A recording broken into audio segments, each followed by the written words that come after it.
저번 주에 다녀온 사랑의 수고 사역을 다녀와서 느꼈던 이제 개인적인 부분들을 짧게 나누도록 하겠습니다. 먼저 그날 요양병원에 도착하고 예배를 준비를 하면서 가장 놀랐던 것은 예배에 참석하시는 분들에게 예배의 사모함이 느껴졌다는 것이었습니다. 거동이 불가능해서 배들을 통해 이동하시는 분들 말고도 휠체어를 이용해서 예배당에 오시는 분들도 적지 않게 계셨었는데, 예배가 시작되기 훨씬 전부터 휠체어를 이용해서 예배당에 오셔서 가장 앞자리부터 자리들을 잡으시고 말씀을 읽거나 찬양을 읊조리는 분들이 이제 눈에 들어왔고, 왠지 모르게 그러한 모습들이 제게 그때 이제 감동이 되었던 것 같습니다. 그래서 이후에 배들을 옮길 때도 더 힘을 내서 옮겼던 것 같습니다. 배들을 옮길 때는 옮기면서 이제 하나님의 마음을 이제 계속 묵상을 했는데, 내심 그때 이제 저에게 뿌듯하고 기특한 감정도 들었던 것 같습니다.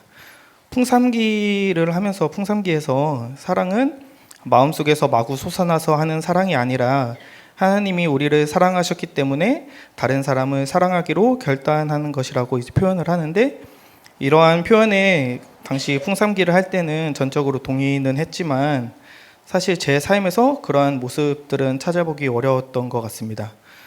저랑 아무런 관련도 없는 사람에게 제 시간과 힘을 들여 희생하고 구체적으로 사랑을 실천한다는 것이 막막하기도 하고 선뜻 나서지 못했었는데, 이렇게 교회의 사역을 통해서 제가 배운 사랑을 실천할 수 있었다는 사실이 감사하기도 하고 뿌듯하기도 했던 것 같습니다.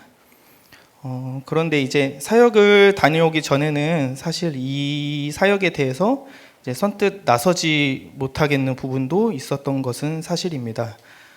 꼭 기존에 이제 예배를 잘 드리고 계시는데 우리가 꼭 나서서 이제 도와드릴 필요가 있을까 싶은 마음도 사실은 있었었는데, 사역을 하면서 느꼈던 것은 우리 교회에서 이제 4명이 그때 가서 도와드리는데도 시간도 힘도 많이 소요되기도 하고, 그리고 이제 거기 요양병원 간병인 분들이나 직원분들이 이제 눈치도 보이는 게 사실인데, 사실 목사님과 사모님 두 분만 하셨다고 생각을 하면은 예배 드리기도 전에 얼마나 지치셨을까라는 생각도 들었고, 그리고 예배가 끝나고 배들을 다시 병실로 옮기는데, 저희가 이제 배들을 대신 옮김으로써 이제 목사님께서 예배에 참석하신 성도들 한 분 한 분 이렇게 신방을 하시는 모습을 보면서 이 사역이 꼭 필요하구나라는 생각을 하게 되었던 것 같습니다.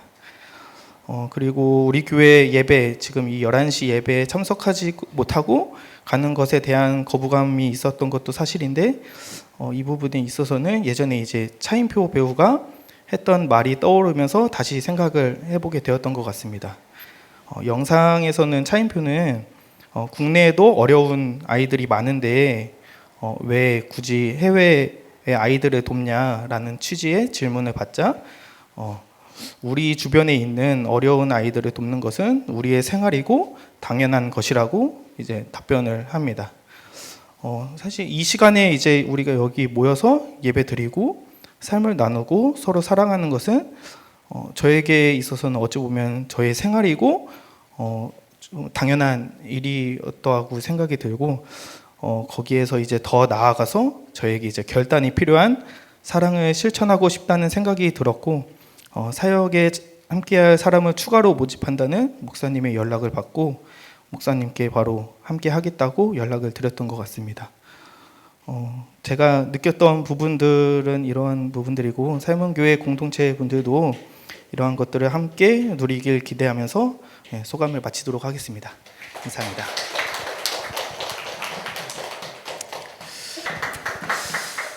아멘. 감사합니다. 전해주신 사역 보고를 통해서 들으신 것처럼 우리 교회가 또 한 달에 한 번씩 힘에 부치지만 잘 섬기고 있고요. 여태까지 2번 섬겼는데 앞으로도 많은 회차가 남아있으니까 여러분들에게도 기회가 많이 있습니다. 시간과 용기를 내셔서 참석해 보시기를 바라는 마음으로 가름하도록 하고요. 제목 한번 따라 하실까요? 환대. 서로를 용납함. 이런 제목으로 말씀을 나누도록 하겠습니다. 얼마 전에 제가 지난주에도 이런 말씀으로 시작한 것 같은데, 저희 가정이 가정사로 그 할머님을 소천하신 할머님을 장례를 치르는 가정사가 있었는데요. 뭐 감사 인사를 드리거나 이러려는 것은 아니고 그때에 저희 가족들끼리 모여 있는 위로 예배에 말씀을 전하러 오신 그 목사님의 말씀이 무척 기억에 남아서 오늘 그걸로 설교를 시작해 보고 싶습니다. 되게 연소한 목사님이셨어요. 저도 젊은 목사지만 저보다도 더 이렇게 젊다 못해 좀 어린. 그래서 그 장례 때 어떤 교단은 이렇게 가운까지 이렇게 다 갖춰 있고 이렇게 정식으로 이걸 갖춰서 예배를 드리는 그런 교단도 있는데 이렇게 가운까지 딱 갖춰서 입고 오셨는데 가운이 아직 풀이 덜 죽었어요. 그래서 어깨가 이만큼 올라와 있고 이런 다소간 어설픈 모습도 있지만 진심으로 와서 위로해 주시고 땀 뻘뻘 흘리면서 막 찬송 부르고 이런 모습이 일단 그 모습부터 무척 위로가 됐는데요. 이분이 전한 말씀이 그것이었어요. 뭐 사후 세계에 대한 이야기나 뭐 지금 이 장래에 대한 어설픈 아는 척이 아니라 본인이 목회자로서 장례를 가게 되면 어디든 막론하고 무조건 이 말씀을 드린다. 어떤 편견이나 사전 정보가 있어서 드리는 게 아니다라는 말씀을 딱 전제하시면서 이전에는 소천하신 어머님으로 인해서 가족들이 모일 기회가 있었는데 이제 이후에 그 기회조차 없어질 수도 있다.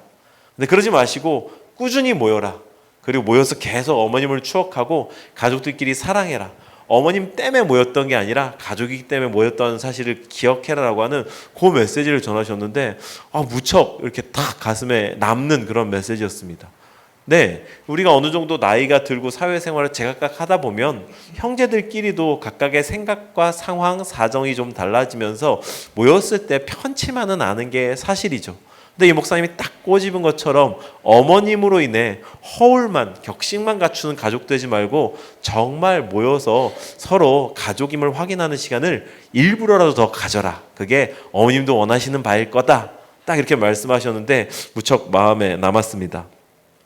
예, 가족의 규모가 작아지고 그 범위가 협소해지면서 우리는 가족 간의 관계가 더 깊어져야 할 텐데 그렇지 못한 현대를 살아가고 있습니다.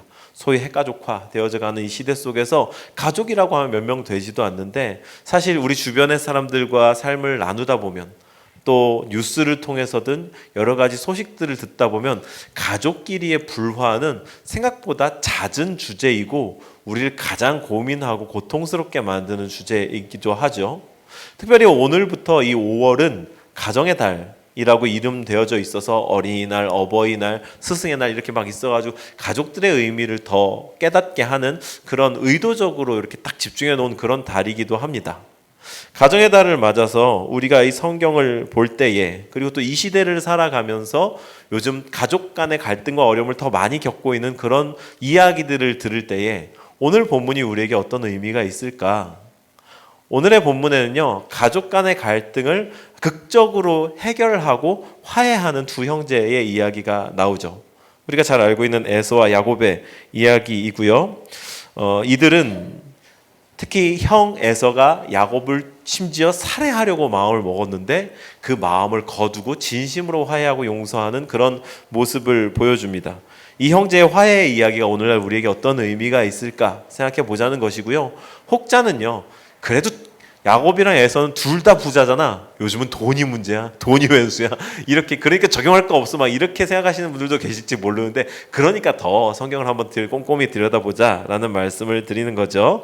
우리 모두의 이야기가 각각 천차만별인데 우리가 어떤 적용을 얻어낼 수 있을까? 이 오래된 이야기가 우리에게 어떤 의미가 있을까?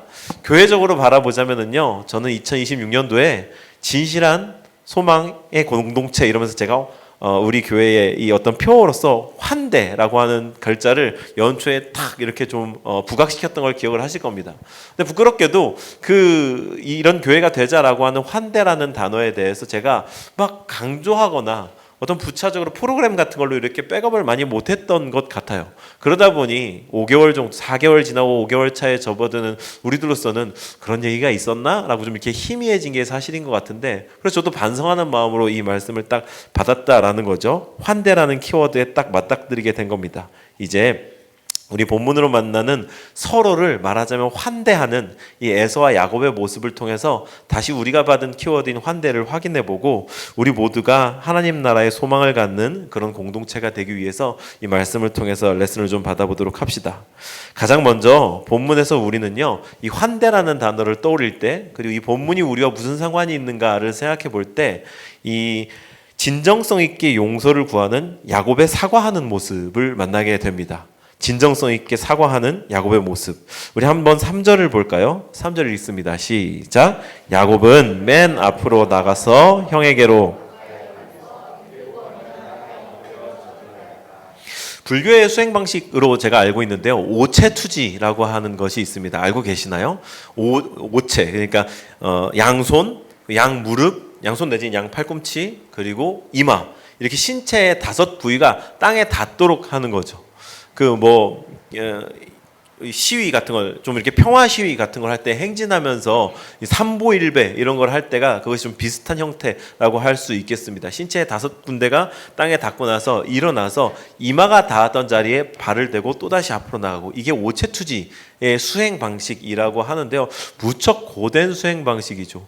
진리를 찾고자 이렇게 수행한다는 것은 경이로운 일이 아닐 수 없는데, 말하자면 오늘 야곱의 모습이 이 오체투지의 모습인 겁니다. 형 에서에게 나아갈 때 땅에 자기 모습을 완전히 납작 엎드려가지고 나는 당신에게 항복했습니다, 당신에게 투항합니다, 당신은 나의 주인입니다 라고 하는 완전한 항복의 모습을 보여주고 있거든요. 이거는요, 당신 문화에서 상대방을 존귀하게 여긴다, 당신은 나의 주인이다라는 의미였지 비굴하게 굴고 있는 게 아닌 겁니다. 진심으로 자기 형에게 용서를 구하고 있는, 내 목숨까지도 당신의 몫에 달렸습니다, 당신이 나를 어떻게 처단하시든지 담담하게 받아들이겠습니다 라고 하는 그런 액션을 취하고 있는 거거든요. 뿐만 아니라 이런 겉모습뿐만 아니라 이미 앞서서 여러 차례 보낸 화해의 선물 속에서도 야곱의 진심을 확인할 수 있습니다. 본문을 32장에 앞에 좀 보니까 그가 암염소 200마리, 순염소 20마리, 암양 200마리, 순양 20마리, 젖나는 낙타 30마리와 그 새끼, 그리고 암소 40마리, 황소 10마리, 암낙이 20마리와 그 새끼 낙이 10마리, 이 적어도 4대로 나누어서 3차례 이상 막 에서에게 보냈었습니다. 짐승 500여 마리면 엄청난 그 양 아니겠습니까? 근데 그걸 화해의 선물로 보낸 겁니다. 이게 무슨 말인가요? 실제적인 보상을 했다는 겁니다. 피해를 회복하기 위한. 그게 물론 에서가 입은 장자권이라든가 뭐 마음의 상처 이런 것, 속인 것에 대한 마음의 상처 이런 것과 어떻게 비기겠습니까마는 적어도 자신의 진심으로 자기가 가진 재물, 그 당시의 사회에서 가치 있게 여겨지는 것으로 자기의 마음을 표현했다는 것은 중요한 포인트라고 할 수 있겠습니다. 진심인 거죠. 이처럼 야곱은요, 자기의 과오를 바로잡기 위해서 진정성 있는 사과의 마음을 전했습니다. 우리도요, 살아가면서 가족들 비롯한 누군가에게 잘못 실수를 저지를 때가 있죠. 그리고 그것을 가지고서 미안한 마음을 가질 때가 있습니다. 그런데 사랑하는 여러분, 혹시 우리가 저지른 과오, 잘못, 실수가 있다면 적어도 그것을 바로잡기 위해서 실제적인 사과와 실제적인 노력들을 할 줄 아는 성숙한 성품의 그리스도인들이 되어야 할 줄로 믿습니다. 우리는 먼저는 하나님께로부터 완전한 용서를 받았지만 그것은 정말 사랑이 크시고 우리를 저 존재 끝까지 사랑하시는 하나님이시기에 우리를 먼저 용서하시고 먼저 찾아와 주신 것이지, 인간과의 관계 가운데에, 인간 사이의 사람과 사람 사이의 관계 가운데에 그가 나 용서하지도 않았는데 나는 용서 받았어라고 주장할 수는 없는 노릇이거든요. 그 용서가 이루어지기 위해서 내가 잘못을 저지른 사람이라면 그에게 진정성 있는 사과와 피해 회복을 위한 노력이 있어야 한다는 점을 우리가 이 본문을 통해서 배울 수 있는 겁니다. 야곱은요, 이렇게 자기가 할 수 있는 모든 조치, 진정성 있는 사과와 피해 보상을 하고 난 다음에 그 조치를 모두 다 하고 난 다음에 브니엘에서의 밤을 맞이하는 겁니다. 자기가 할 수 있는 일을 다 하고 그제서야 하나님을 독대하게 된, 하나님과 1대1로 서게 된 이스라엘의 밤을 보낸 것이었죠. 함께 4절을 읽어볼까요? 읽습니다. 4절 시작. 그러자 에서가 달려와서 에서는 2 팔을 벌려 야곱의 목을 끌어안고서 둘은 함께 울었다. 그러자라고 하는 단어가 나와 있는데요. 이 그러자라는 단어가 개역 성경에는 없는데 이 세 번역이 조금 더 원문에 가깝게 번역하면서 그러자라는 단어가 번역된 것이 무척 반갑습니다. 이 야곱의 진정성 있는 사과에 대한 반응이었던 거죠. 그리고 우리 한번 저를 한번 봐주실까요? 야곱의 모습을 상상해 봅시다. 전날 밤이 브니엘에서 이스라엘의 밤이라고 제가 말씀을 드렸습니다. 하나님과 씨름했다라고 우리 성경에 표현되어 있는데 사실상 격투기에 가까운 싸움이었거든요. 어디 싸울 때 가만히 있어봐, 옷 좀 이렇게 잘 개놓고 가만히 있어봐, 여기는 잡지 마, 막 이러고 싸우지 않잖아요. 진짜 막 머리끄댕이 자꾸 막 이렇게 하고, 더군다나 야곱이 엄청 호전적으로 달려들었기 때문에 하나님이 이길 수 없었다라고 본문이 표현하잖아요. 그러니까 막 이기려고 막 뭐 눈알 찌르고 막 이렇게 막 턱 밀고 막 이랬을 건데, 옷도 좀 찢어지고 머리도 헝클어지고 밤새 그랬으니 무엇보다 엉덩이 뼈를 다쳤습니다. 그로 인해 다리를 절게 됐다라고 하잖아요. 그 모습으로 지금 형에게 오체투지하면서 저기서부터 나오는 모습을 형이 보면 20년 묵은 마음이 있다 한들, 둘이 쌍둥이잖아. 피나는 한 세포 쌍둥이잖아요. 그러니 둘이서 얼마나 깊은 우애가 있었겠는가. 그 형제애가 훅 발동했을 거란 말이죠. 그 모습을 보고 에서는요 야곱을 용서하게 됩니다. 그 결정적인 모습을 보고 말이죠. 이 몰골을 하고서 그마저도 20년 전에 과오를 바로잡겠다고 절하면서 나오는 동생의 모습을 보고 이 둘은 진정한 화해를 이룰 수 있게 됩니다. 진정성 있는 사과와 현실성 있는 피해 보상을 위한 노력, 이것은 잘못을 저지른 사람의 미덕, 아니 정말 진정성 있는 사과와 관계 회복을 위해서 반드시 해야 할 일이라고 본문을 통해서 우리가 배울 수 있게 됩니다. 하지만 이 둘의 환대, 진정성 있는 용서와 화해가 야곱의 노력만으로는 이루어질 수 없죠. 아무리 화해의 예물을 보내고 오체투지를 한다 한들 에서가 달려와가지고 모가지를 댕공 내리쳐버리면 그 화해는 이루어질 수 없는 겁니다. 비극적인 가족 잔혹사가 펼쳐졌겠죠. 마찬가지로 어떤 갈등이든 내민 화해의 손을 상대방이 잡아주어야 그 화해가 완성이 되는 건데, 에서가 어떻게 행동했는지 본문을 한번 보시죠. 8절부터 11절까지를 봅니다. 함께 읽습니다. 시작. 에서가 물었다. 내가 오는 길에 만난 가축대는 모두 웬 것이냐?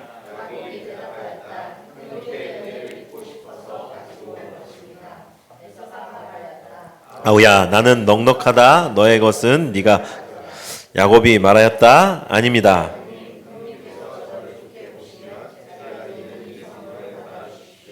형님께서 저를 이렇게 너그럽게 맞아주시니 11절까지요. 하나님이 저에게 은혜를 베푸심으로 제가 가진 것도 이렇게 넉넉하게 되었습니다.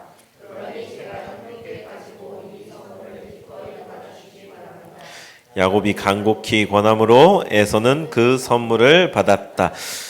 당시의 근동 지역의 문화를 연구한 자료를 보니까 이 선물을 주는 자는 여러 차례 이렇게 권하는 것이 에티켓이고, 우리나라랑 좀 비슷한 것 같아요. 우리 그 받는 사람도 너도 이런 거 못해, 됐어 이러다가 마지못해 받는 게 당시 사회의 에티켓이었다고 하더라고요. 지금 둘은 이 사회적 에티켓의 모습에 충실하게 서로 형님 먼저, 형님 먼저 이렇게 서로 막 사용하고 주다가 결국 받게 되어 있는데, 이 받는 행위가 용서했다라고 하는 의미라는 것에 우리가 주목해야 된다라는 거죠.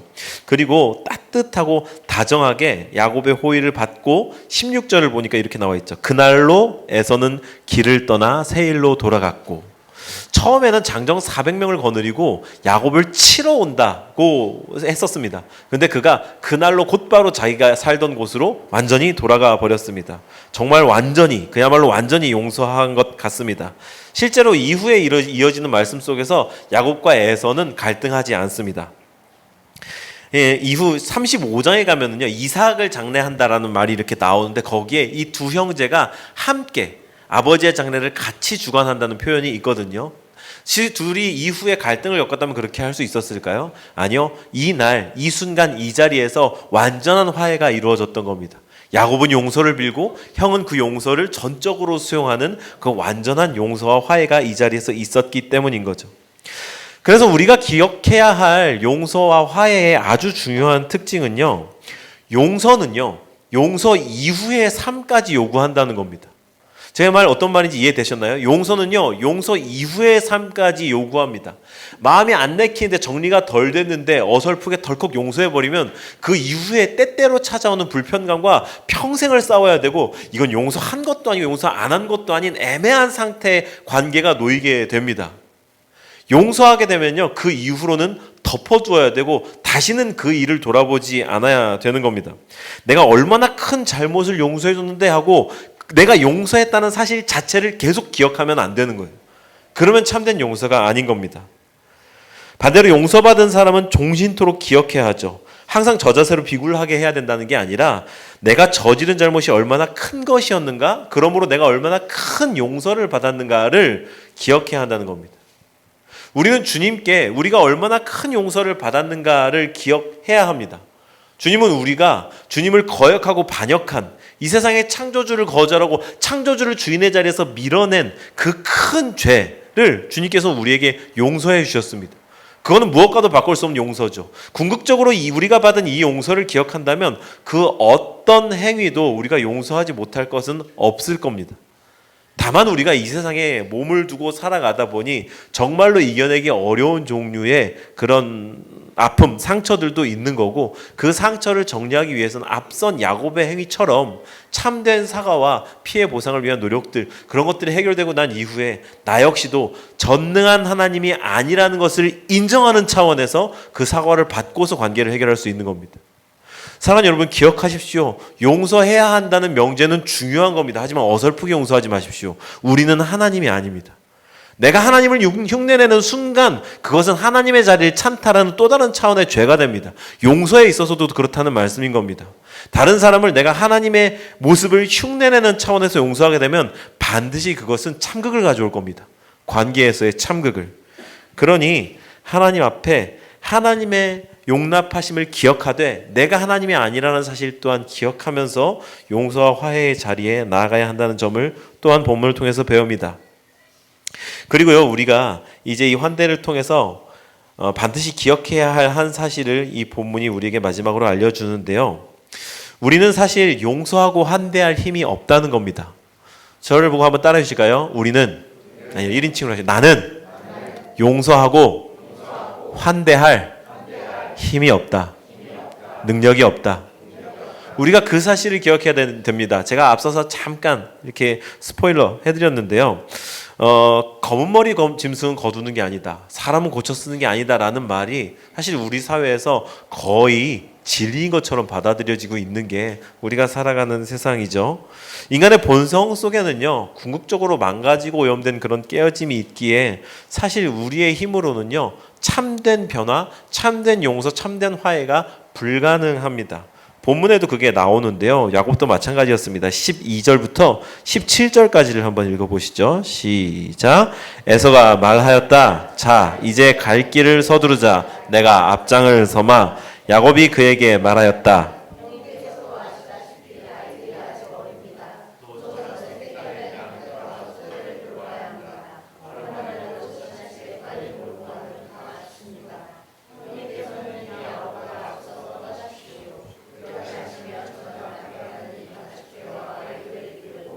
그들의 걸음에 맞추어 천천히 세일로 가서 형님께 나가겠습니다. 에서가 말하였다. 그렇다면 내가 나의 부하 며칠? 야곱이 말렸다. 그러실 것까지는 없습니다. 그날로 에서는 길을 떠나 세일로 돌아갔고 야곱은 숫곳으로 갔다. 거기에서 그래서 그곳 이름이 숫곳이 되었다. 이 두 형제가 울고 막 화해하고 목을 맞추고 울고 막 서로 막 용서하고 이제 괜찮다 아오야 막 이렇게 한바탕 찐한 시간을 다 보내고 나서 에서가 얼른 야곱이랑 같이 가고 싶어 합니다. 아마도 진심으로 그간의 해후를 이렇게 그간에 있었던 묶였던 감정들 다 털어내는 잔치하고 막 음식 나누면서 이렇게 환영 파티를 좀 하고 싶지 않았을까? 저는 개인적으로 그렇게 생각을 하는데, 앞설 테니 뒤따라오라고 하는데 야곱의 반응이요, 이렇게 석연치는 않습니다. 아이들이 어리다는 둥, 가축이 지쳤다는 둥, 맞는 말이긴 한데 살짝 그럴싸한 핑계를 대면서 같이 가기를 이렇게 은근히 거절을 하는 거죠. 그리고 결국에는 에서가 머물던 세일로 가지 않고 숫곳으로 갑니다. 형님 먼저 가시면 제가 가겠습니다. 분명히 그렇게 얘기했거든요. 형님 따라서 가겠습니다. 근데 세일로 안 가고 숫곳으로 갔단 말입니다. 결국 목적지를 달리한 거죠. 또 거짓말을 했다라는 느낌이 드는 겁니다. 또다시 야곱이 거짓말을 한 거 아닐까? 그런 찝찝한 모습을 남기는 거죠. 이상한 점은 이것뿐만이 아니거든요. 바로 앞서서 브니엘에서 야곱의 이름이 뭘로 바뀌었습니까? 이스라엘로 바뀌었죠. 그리고 요 앞부분에 이름이 바뀐 또 다른 사람들이 있는데 아브람, 사레는요 아브라함, 사라로 바뀌는데 바뀌었다는 사건 그 즉시로부터 이름이 사라, 아브라함으로 기록됩니다. 계속해서 그 즉시로부터 아브라함과 사라로 기록되는데 야곱은 전날 브니엘에서 이스라엘로 이름이 바뀌는 사건이 있었는데 성경에 웬일인지 줄기차게 야곱이라고 기록을 해요. 야곱의 아직 이 생활이 삶이 이스라엘답게 전적으로 바뀌지는 않은 것 같다라는 그런 그림자를 우리에게 남겨줍니다. 어쩌면 야곱은 하나님의 흔적을 몸에 품고서도 아직 자신이 생존해 오던 그 평생의 방식 그걸 떨쳐내지 못한 것 아닐까. 정말로 인간은 고쳐 쓰는 게 아닌 걸까. 야곱을 보면서 또다시 은근슬쩍 거짓말하는 야곱의 모습을 보면서 그런 느낌을 받게 되는데요. 우리가 시선을 좀 바꿔야 할 필요가 있습니다. 만약에 에서를 따라서 야곱이 세일로 곧장 갔다라고 한다면 지리적으로 그 방향은 하나님께서 네 조상의 땅으로 돌아가라라고 말씀하신 가나안의 방향과 정반대의 방향으로 향하게 됩니다. 그리고 먼저 에서는 이 세일에서 자신의 세력을 형성하고 말하자면 왕국을 건설해 가고 있는 중이었던 셈인 건데 거기에 흡수되거나 그냥 그들과 동족의 하나로 그 중에서 그냥 부자인 한 사람으로 전락하게 되기 십상이었을 텐데 야곱에게는 하나님의 민족 이스라엘이라고 하는 한 민족을 형성해야 될 하나님의 계획이 있었다라는 거죠. 우리가 여기서 주목해야 할 사실은 야곱은 여전히 거짓말쟁이로서 자신의 삶이 전적으로 바뀌지 않은 자리에 머물러 있었을지 몰라도 하나님께서 그것을 사용하셔서 야곱의 그 변하지 않은 아직 덜 변한 설익은 성품까지도 사용하셔서 하나님의 완전한 계획인 새민족 이스라엘을 형성하고 하나님의 나라를 형성해갈 그 계획을 온전히 이루어 가셨다라는 사실인 겁니다.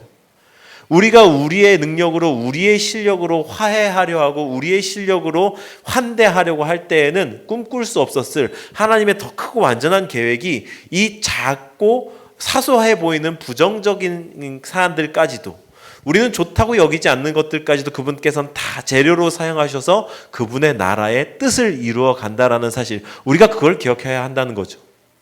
우리는 우리의 힘과 실력으로 하나님 나라를 건설하거나 참된 화해와 환대를 할 수 없습니다. 하나님께서 완성하실 것이라는 기대를 걸고 그분을 신뢰할 뿐입니다. 할렐루야. 그러니 환대는요, 하나님이 이루시는 하나님의 사역, 하나님의 일인 겁니다. 이제 설교를 마치려고 합니다. 우리 예배팀 같이 올라와 주실까요? 야곱은요, 제가 방금 말씀드린 대로 창세기의 후반부에 가서야 이제 이스라엘이라고 하는 이름으로 불리게 됩니다. 이때로부터 한 20년 정도 더 흐른 셈인 건데요. 이처럼 하나님의 역사, 하나님의 시간표는 우리의 그것과는 참 많이 달라 보입니다. 어쩌면요, 한 사람을 용서하고 화해하고 용납하며 환대하는 데에도 이만한 시간이 필요하다, 그런 뜻인지도 모르겠습니다. 그렇다면요, 아무리 100세 시대라지만 우리가 평생 동안 몇 번이나 참된 용서와 화해를 경험할 수 있을까? 그건 궁금해지기도 합니다. 내가 어떤 종류의 환대, 어떤 종류의 용납을 받았는지를 기억한다면 이 하나님께서 이루어 가신 용납과 환대에 가장 초석을 놓을 수 있을 겁니다. 조바심에 한 번 더 사족을 달면서 말씀을 마무리하자면, 여러분, 용서에 대한 강박을 갖지는 마십시오. 아까 제가 말씀드렸던 이 야곱이 에서의 마음을 풀기 위해서 보냈던 가축들 500여 마리가 넘잖아요. 제가 전 이런 데에 약간 호기심이 있는데 호기심이 발동해가지고 오늘날의 금액으로 환산해봤어요. AI가 이럴 때 일을 잘하더라고요. AI에 입력했습니다. 이런 거를 보냈는데 오늘날 시세로 좀 환산해봐. 얼마 됐을 것 같아요? 오늘날 시세로 환산해봐. 11억 4,500만 원입니다. 여러분 만약에 누구 좀 이렇게 용서할 거면요 11억 정도는 받고 용서하십시오. 농담이고요. 기간으로는 20년 넘게 걸렸으며 야곱은 그동안 뺑뺑이 돌면서 하나님의 다루심을 받았고 자기보다 더 잘 속이는 사람 만나서 막 속임을 당해보기도 하고 찔찔이 고생했습니다. 그리고 정말 용서를 구하면서 정말 미안한 마음으로 자기가 가진 재산 가운데 11억 4,500만 원을 피해 보상금으로 물어주고 그제서야 참된 화해와 용서를 받았다. 농담 비슷하게 말씀을 드렸지만 용서와 화해, 환대는 이렇게 어려운 거라는 말씀을 드리는 거거든요. 그러니 하나님을 함부로 흉내내려 하는 것도 그분 앞에는 죄가 된다라고 하는 조금은 무거운 말씀을 당부처럼 드립니다. 그래서요 우리 마음으로 드린 예배 이 질문에 좀 응답해 보시죠. 내 주변의 관계들, 특히 오늘 이제 5월 시작되니까 가족들 가운데 내가 용서를 구해야 하거나 용서해야 할 사람이 있는지 한번 생각해 보십시오. 용서가 뭐 그분이 자질은 잘못이 대단해서라기보다 사소한 것들로 멀어지는 관계들 있잖아요.